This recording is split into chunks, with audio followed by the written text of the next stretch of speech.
So for set 2, number 6, so the question asks you to find the dy dx in terms of x and y. Hence, show that the equation is indeed true. So the equation contains the second derivative, means that we have to do up to second derivative lah. So differentiate e to the power of y, what do we get? E to the power of y, and then differentiate y, we get dy dx, and then 3 minus 4 of dy dx. So what do we get? So dy dx, factorize out, we get e to the power of y plus 4 equal to 3. So dy dx is equal to 3 over e to the power of y plus 4. Okay, so most of you will use the quotient rule to solve for the second derivative, right? So this is the answer for the first part in terms of x and y. And then we only have e to the power of y. So because the question asks you to give the answer in terms of x and y. So what is e to the power of y? So it's actually e to the power of y equal to 3x minus 4y. So we can replace the e to the power of y with 3x minus 4y plus 4. So this is the answer lah, because the question asks you to give the answer in terms of x and y, not only y. Okay, so the next part is to find the second derivative. We can use the previous one to differentiate for the second derivative, or this also can be written equal to, because the numerator here is a constant, so it will be 3 multiplied with e to the power of y plus 4 all to the power of 1. So we can apply the general power formula rule. Okay, so differentiate for the second time. So what do we get?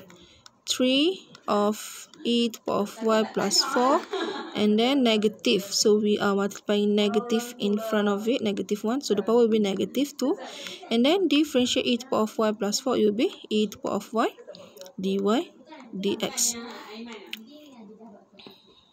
Okay, so we get negative 3 e y dy dx all divided by e to the power of y plus 4 square.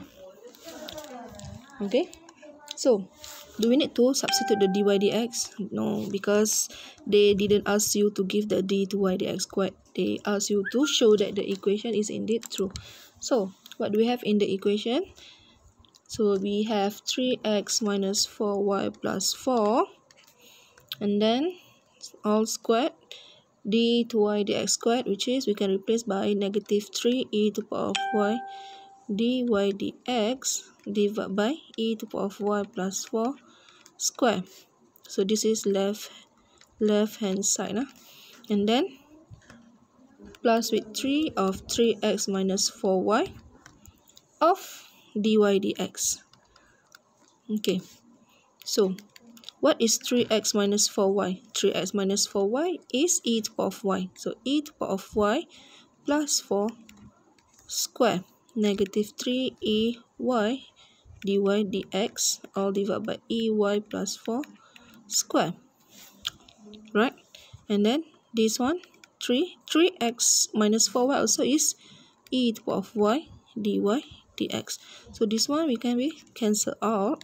So what's left is negative 3 e to the power of y dy dx and plus with 3 e to the power of y dy dx.